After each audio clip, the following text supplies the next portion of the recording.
E aí galera, e aí historiadores, e aí futuros historiadores, e aí galera que gosta de história, ou simplesmente que caiu de paraquedas e não sabe nem o que está fazendo aqui, tá começando primeiro na história da história. A premissa do canal, gente, ela é bem simples.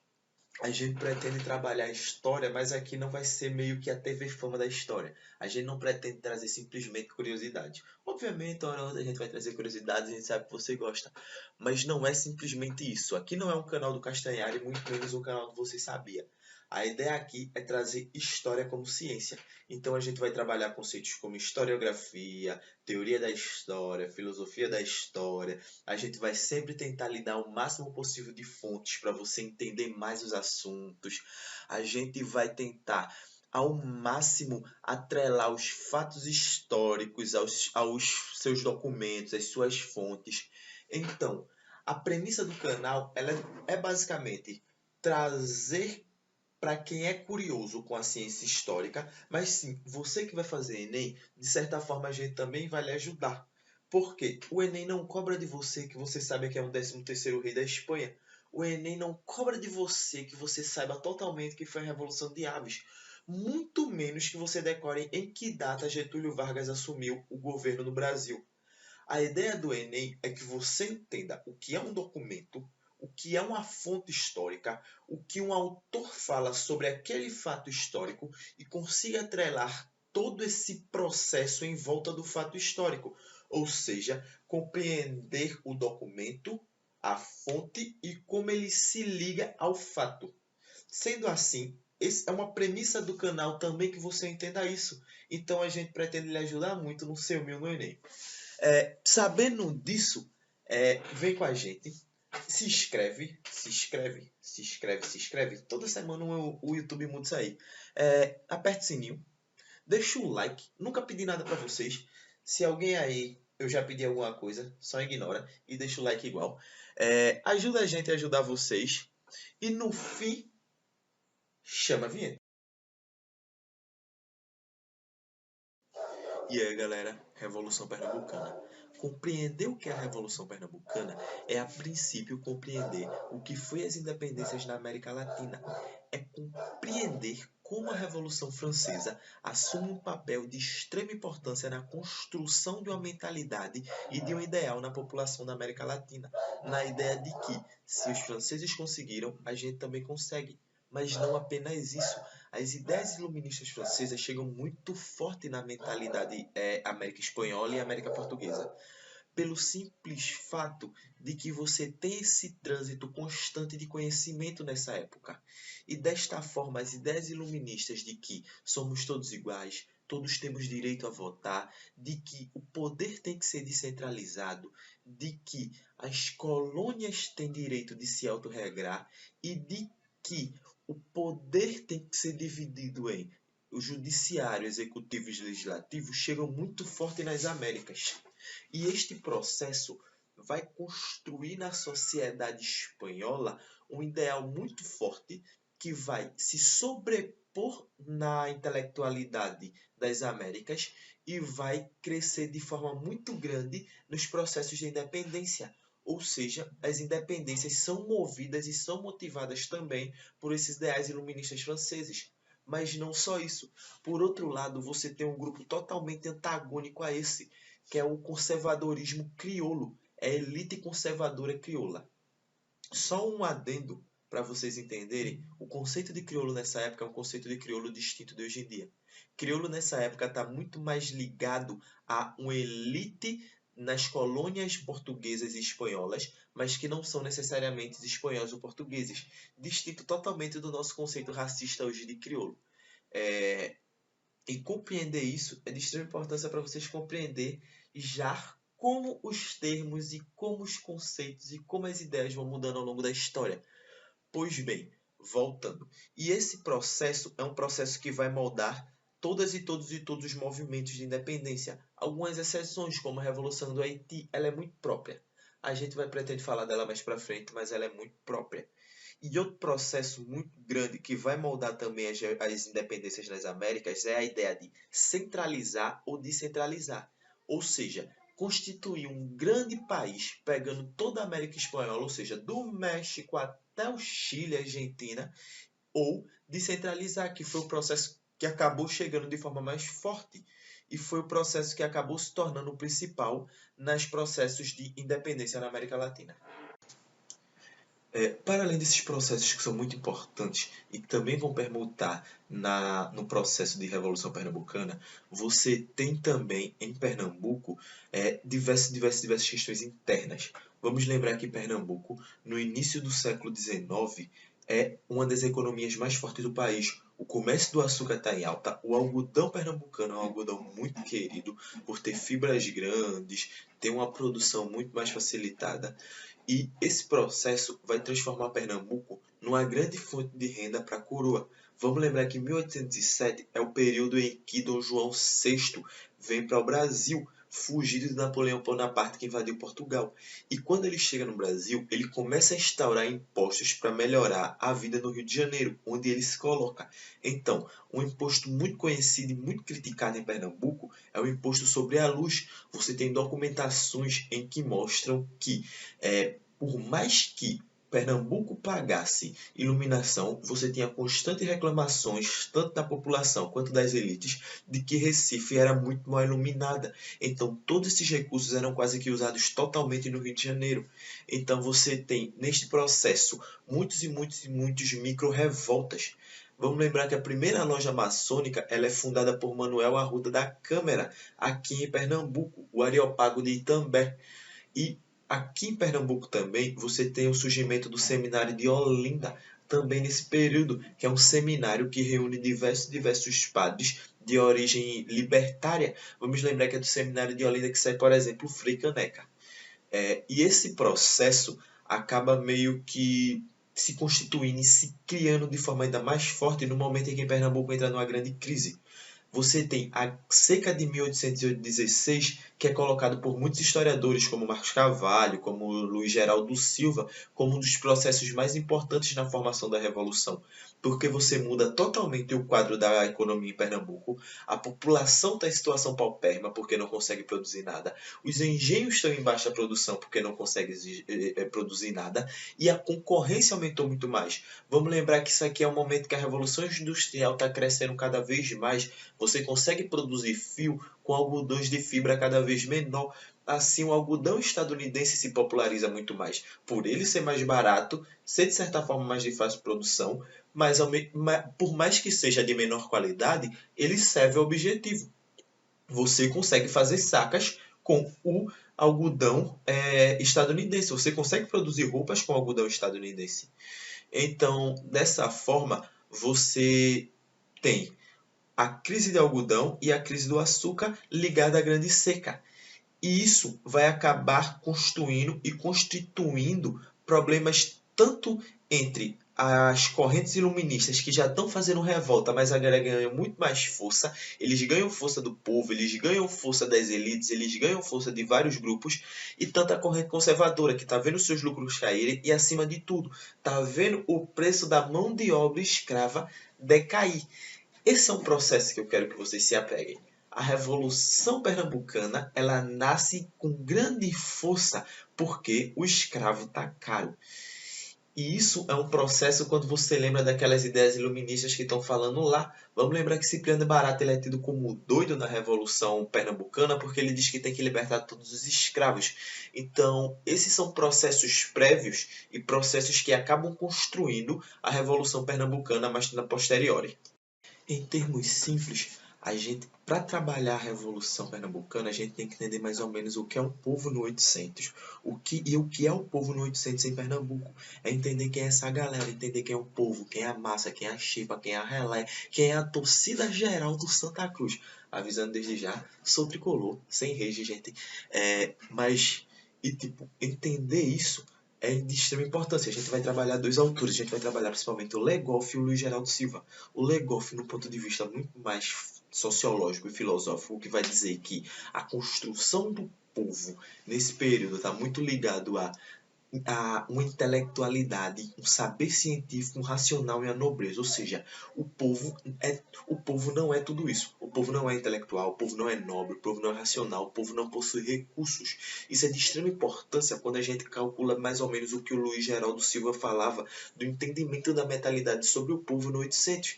Em linhas bem simples, o Geraldo Silva dizia que o povo ele não é da elite intelectual e ele não é da elite que possui recursos. Então você vai ter duas elites, uma elite que por mais que seja intelectual não possui recursos e uma elite que por mais que possua recursos não seja intelectual. E o povo não tem nenhuma das duas. Então o povo ele é a parte a esses dois grupos. Outra característica muito importante que Luiz Geraldo Silva vai dar é que os povos são negros, pardos, livres ou libertos. Em geral, ele vai caracterizar o povo em sua maioria negra nesse período. Ele vai dizer mais ou menos que em Recife, em 1810, tem por volta de 391 mil pessoas e 42% dessas pessoas eram mulatas. Como a gente sabe desse número, nessa época já existia censos. Uma segunda coisa também muito importante que o Geraldo Silva vai citar é que negros e escravos não são povo. Ou seja, o escravo ele é uma coisa, ele é uma propriedade do seu senhor. Um escravo ele está tão juridicamente quanto um burro está hoje em dia, simplesmente sendo um objeto vivo de seu senhor, para seus mandos e seus desmandos.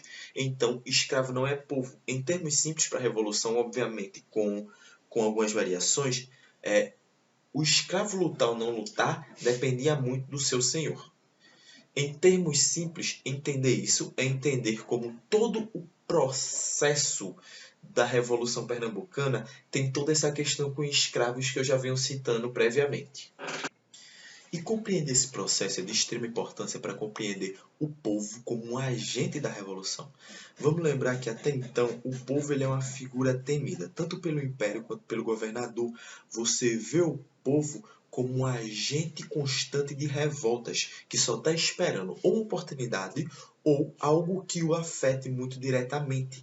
E isso acaba causando, tanto no trono quanto no governo de Pernambuco, um constante medo de agente do povo. Outra coisa, lembra que o povo é sinônimo de pardo, preto e mulato?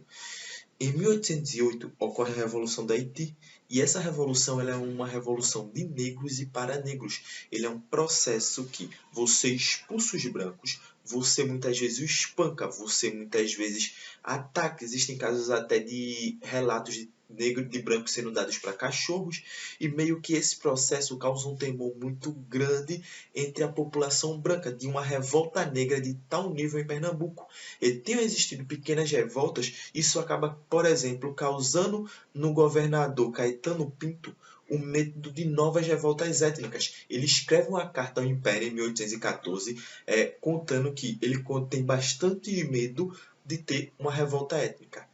E a revolução ela vai se construindo e vai se constituindo em cima de uma retórica iluminista de somos todos iguais, os negros vão ter tantas participações quanto os brancos, e se começa a construir uma ilusão e uma reformulação de que a situação realmente vai ser transformada e vai ser reformulada ao ponto de negros e brancos vão ter as mesmas coisas.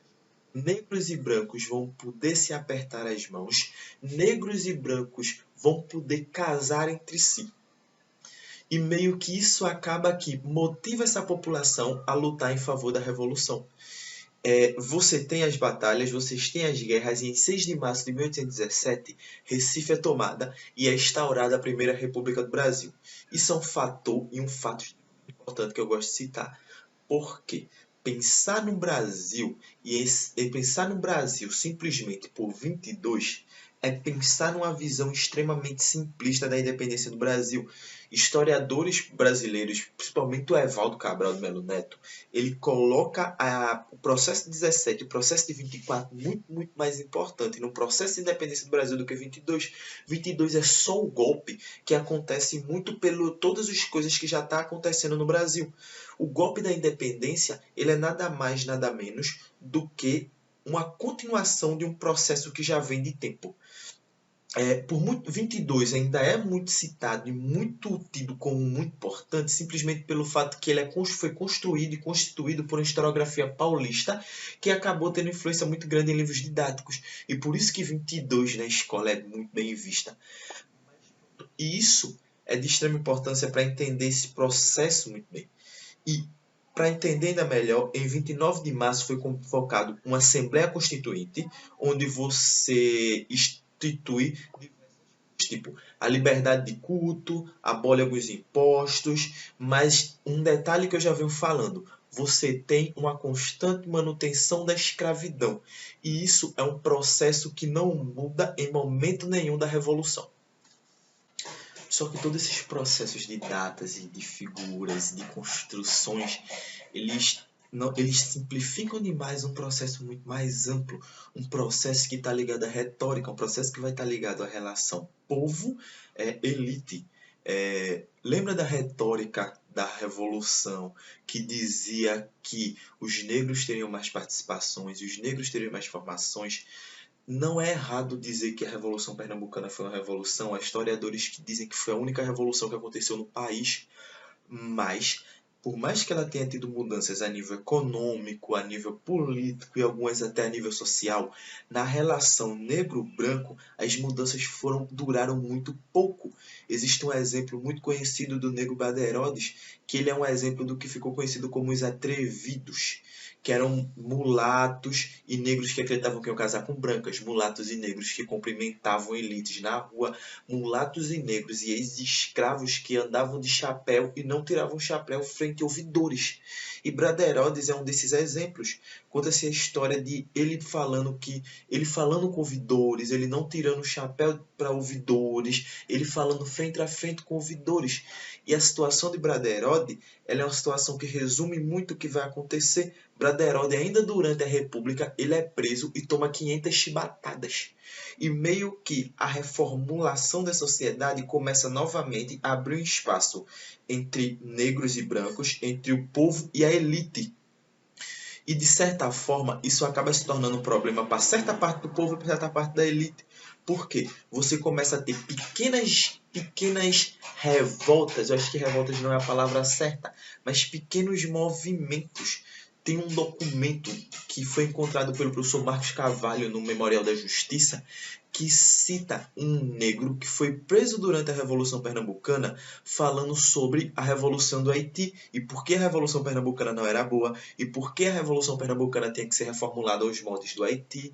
E, de certa forma, você tinha uma parcela do povo descontente, mas você também tinha uma parcela da elite descontente com esses pequenos processos e com esse crescimento do povo e temendo que esse crescimento do povo pudesse causar. Isso vai trazer processo de elites saindo da revolução. Não só isso, o próprio enfraquecimento, a própria falha no sistema de defesa militar, mas isso é um papel muito importante. Um exemplo muito grande é o exemplo dos cavalcantes. Quando a gente falar de praeira, a gente vai falar dos cavalcantes e vai falar de um cânticozinho, de um poemazinho que surge na praeira que diz: quem nasceu em Pernambuco há de estar desenganado, ou há de ser cavalcante, ou há de ser cavalgado, que traz muito bem esse poder dos cavalcantes nesse período da praeira. E ele consegue esse poder simplesmente se aliando ao Império, mas os cavalcantes no princípio estavam ao lado dos revolucionários. Os cavalcantes simplesmente trocam de lado. Lembra a ideia da elite conservadora? Os cavalcantes eram a elite conservadora que só não queria os mandos e desmandos do Rio de Janeiro. Mas quando eles viram benefício nisso, eles se apoiaram ao Rio de Janeiro. Eles não estão ali naquela elite intelectual que quer mudar as questões do iluminismo. E isso é uma das coisas que começa a causar quebras na Revolução e na República. Tanto que em 19 de maio a República acaba, você tem uma invasão de Recife por tropas portuguesas e simplesmente é dado fim ao processo da República de 1817. E esse processo ele não acaba aí. Você tem várias e várias punições, várias coisas. Pernambuco perde terras, os senhores de escravo perdem terras, mas, sem dúvida, quem mais sofre é a elite intelectual e o povo. Você tem vários exemplos de figuras intelectual morta, inclusive o Frei Caneca, que eu já citei várias vezes. Eu falo do Frei Caneca porque, basicamente, ele é a figura mais conhecida nesse processo. Ele é a figura mais famosa desse processo. Mas, para o povo, as punições ainda vão ser maiores. Tanto que a primeira ideia de punição para o povo é o que Marcos Carvalho vai chamar de quintação, em que um quinto de todos que participaram da revolução seriam mortos, ou seja, a cada 4 o próximo seria morto, a cada 5 um seria morto. Mas viram que seria uma chacina quase inviável, então simplesmente modificam a ideia para exilar em Montevidéu. Muitos já tinham feito fuga a Montevidéu, mas se decide exilar muita gente. Não todos, como já foi dito, muitas e muitas figuras foram mortas, inclusive elites famosas do povo. Um dos mais famosos é o do Domingos José Martins e o Barros Lima. E então, galera, espero que tenham gostado. Esse vídeo foi muito mais simples, a gente quis trabalhar nuances bem mais simples. Meio que, tipo, seria muito difícil trabalhar toda a Revolução Pernambucana, provavelmente estaria umas 4 horas. Mas posteriormente a gente pretende refazer esse vídeo, ver se a gente faz melhor. É muito mais para teste, para saber o que vocês acharam, do que vocês acharam. Então, deixe sugestões, comentários, digam se gostou. A ideia aqui é realmente escutar vocês para a gente melhorar. Diga que achou horrível, diga que odiou, mas diga por que odiou. Bota tudo aqui embaixo. E posteriormente a gente pretende fazer um vídeo lendo comentários, principalmente para tirar as dúvidas de vocês sobre fontes, sobre como procurar, sobre. Pronto, uma coisa que a gente pretende fazer posteriormente é um vídeo sobre memoriais, sobre arquivos públicos, que acredite. É de acesso público, todos podem entrar no arquivo público, todos podem ter acesso a um documento. Então, como disse, eu gostei para ajudar a gente, se inscrevam e vem com a gente. Fontes todas aqui embaixo. Todas as fontes que foram usadas e mais algumas para você se aprofundar mais, tá tudo aqui embaixo. Leiam, se aprofundem e vem com a gente.